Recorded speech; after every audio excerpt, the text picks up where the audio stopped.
When I pulled into the driveway, it wasn't the flashing red and blue lights that shook me to my core. It was the expression on the officer's face, the kind of cold, fixed gaze that silently announces, "You're already guilty, sir." One of them stepped toward me, hand resting on his holster, voice sharp and detached. "You are being taken into custody for the murder of your son." My mouth moved, but no words came out. Eventually, I managed to whisper, "That's not possible. My son is." But I stopped. I didn't finish the sentence, because deep down, I already understood. Not the details, not the how or the when, but I knew the who. And the why had already sunk deep into my bones, settled in long before this moment. My name is Marcus Hale. A father. A husband. Or at least I believed I was. We looked like a perfect family in a photo frame. My wife, Angela, always soft-spoken, always camera-ready, hid a chill beneath her polished surface. Our son, Aiden, just 8, full of curiosity and imagination, always tinkering and building things. In that way, he was like me. I work in construction, wiring, framework, intricate structural jobs. I make things stand upright, but I completely missed what was slowly collapsing inside my own home. Angela used to brush her hand over my shoulder in the mornings, a small, thoughtless act of affection. She hadn't done that in half a year. I told myself it was just stress. Her smiles became forced, her eyes empty, her phone constantly in hand, always tilted away from my view. I refused to face what was right in front of me. You never want to believe it's real. Until one night, I came home earlier than usual. Something felt off. Too quiet. Aiden's laughter, normally bouncing down the hallway, was gone. I walked through the house and stopped at our bedroom door. Angela was inside, whispering into her phone. "It's fine. He doesn't know. Aiden's already at your place." Your place? I stood there, invisible, frozen. A chill ran up my spine. This wasn't a playdate or a sleepover. She was moving our son. Relocating him. I waited until she left for yoga, then followed from a distance. I wasn't ready for where she led me. A modest 2-story home on the outskirts of town. I watched from the street as she stepped through the front door. A man stood waiting on the other side. Daniel. My business partner. My friend. They kissed. And in that instant, everything fractured. The picture frame split in two. I didn't confront her. Not then. You don't charge into a battlefield without knowing the terrain. Instead, I started gathering everything. I saved texts. Logged her emails. Made a copy of the house deed. Daniel's name was on it, signed just last month. I tracked bank withdrawals. Even checked Aiden's school paperwork. His guardian was now listed as Daniel. They weren't just having an affair, they were rewriting the story, erasing me. But vengeance isn't loud. It doesn't shout. It waits in silence. And whispers.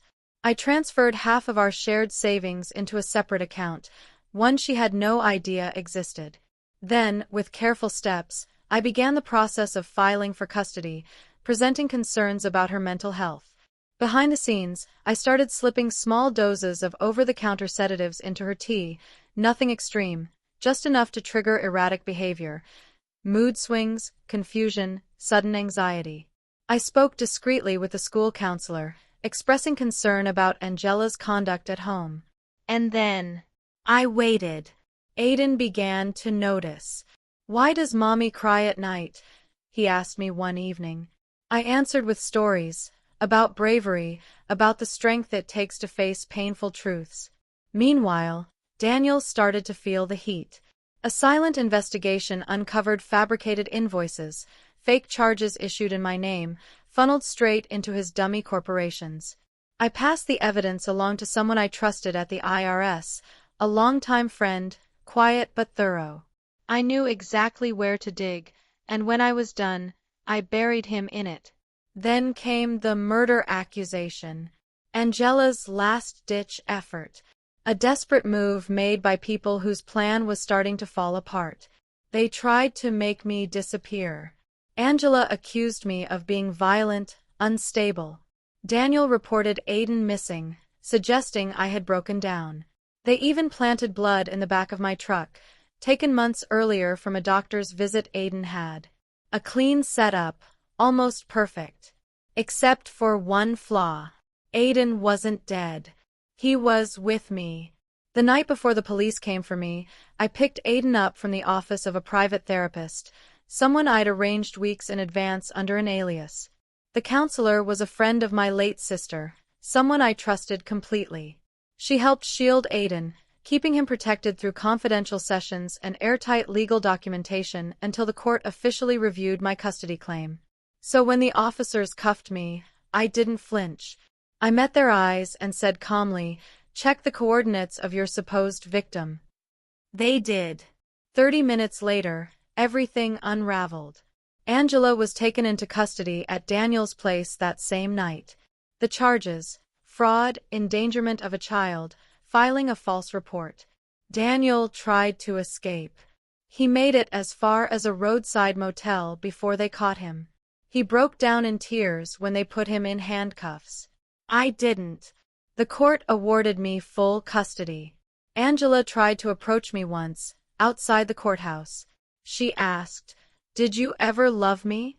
I answered honestly, "I loved the version of you that never existed. Now it's just me and Aiden. We've moved into a new place. It's nothing fancy, just peaceful. Safe." He started building again. Bridges, towers, tracks. He doesn't say much, but I see the healing beginning. Sometimes he asks why his mother lied. Why Daniel told him he was his new dad. I give him the truth slowly, piece by piece. Like a blueprint. Because some people fake love to take what they want. But real love creates, builds. And that's what I did. Not out of vengeance, but with purpose. Measured. Lasting. Angela and Daniel thought they were writing my ending. But I was only turning the page. This story belongs to me now. And they're nothing more than names buried beneath the title.